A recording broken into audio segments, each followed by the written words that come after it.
வேலைவாய்ப்பு உறுதி மற்றும் பணி நிரந்தரம் என பொய் கூறி ஆசிரியர்களை ஏமாற்றியதை கேட்டுச் சென்ற ஆசிரியர்களை கைது செய்துள்ளது ஸ்டாலின் அரசு.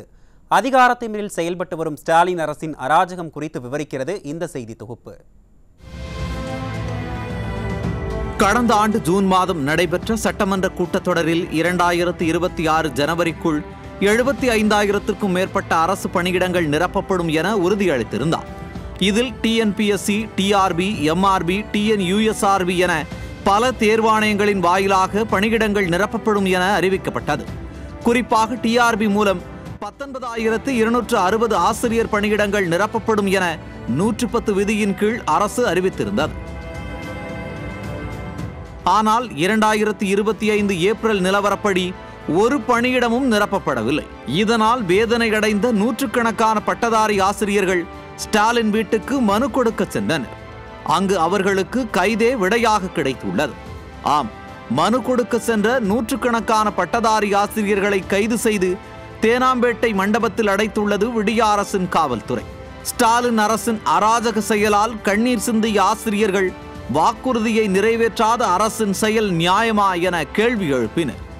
அந்த சட்டமன்ற கூட்டத்தொடரில் இந்த பிஆர்டி வேக்கன்சி இன்க்ரீஸ் பண்ணி எங்கள் எல்லாருக்குமே ஒரு நல்ல பதிலை சொல்லணும்னு தான் நாங்கள் எதிர்பார்க்குறோம். எங்களுடைய வாழ்வாதாரமே முதல்வர் ஐயா கிட்ட தான் இருக்குது. 12 வருஷமாக காத்திருந்து எக்ஸாம் எழுதின 37,000 பேர் பாஸ் பண்ணியும் வெறும் 2,800 வேக்கன்சின்றது மிக மிக குறைவாக இருக்குது. ஸோ 2013 டெட் எழுதி பாஸ் பண்ணி வேலைவாய்ப்பை இழந்து அதுக்கப்புறம் இந்த நியமன தேர்வுன்னு ஒன்று வச்சு அதுக்கப்புறமும் இந்த சிவிக்கு போயுமே எங்களால் வேலை வாய்ப்பை பெற முடியாத நிலைமை. அதே போல் அதிகமான மார்க் எடுத்துமே வேலைக்கு போக முடியாத நிலைமையில் எங்களுடைய ஆசிரியர்கள் ஒவ்வொரு நாளும் மன உளைச்சலில் போராடிட்டு இருக்கோம். இதை நாங்கள் எந்த அளவுக்கு விவரிக்கிறதுன்னு தெரியல. ஸோ இந்த ஆனுவல் பிளானரில் விட்டுருக்கிற 1,200 வேக்கன்சியும் எங்களுக்கே நியமன தேர்வு எழுதி பாஸ் மார்க் எடுத்து சிவி போகியும் வேலைவாய்ப்பு தராத வேலைவாய்ப்பு பெற முடியாத நிலைமையில் இருக்கிற டீச்சர்ஸ்க்கு வழங்கும்படி நாங்கள் ரொம்ப தாய்மையோடு கேட்டுக்கிறோம். ஒரு வருஷமாக சிஎம்கிட்ட எங்கே அவங்க மாவட்டத்துக்கு போனாலுமே எந்த இடத்துக்கு போனாலுமே மினிஸ்டர், சிஎம், டெபுட்டி சிஎம்க்கு எங்கள் பெட்டிஷன் கொடுத்துருக்கோம். ஆனால் இதுவரை எங்களுக்கு அரசு எந்த ஒரு முடிவும் கொடுக்கல.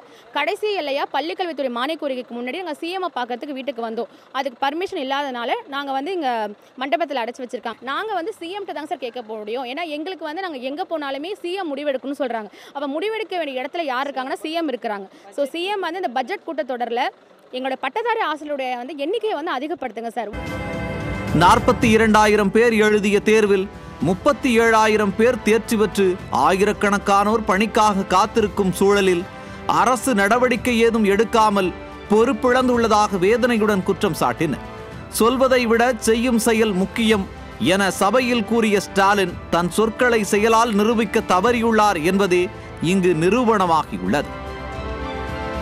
வாக்குகளுக்காக பொய் வாக்குறுதிகளை கொடுத்துவிட்டு துரும்பை கூட கிள்ளாத அரசுக்கு எதிராக வரவிருக்கும் தேர்தலில் தக்க பாடம் புகட்டுவோம் என பட்டதாரி ஆசிரியர்கள் எச்சரிக்கை விடுத்துள்ளனர்.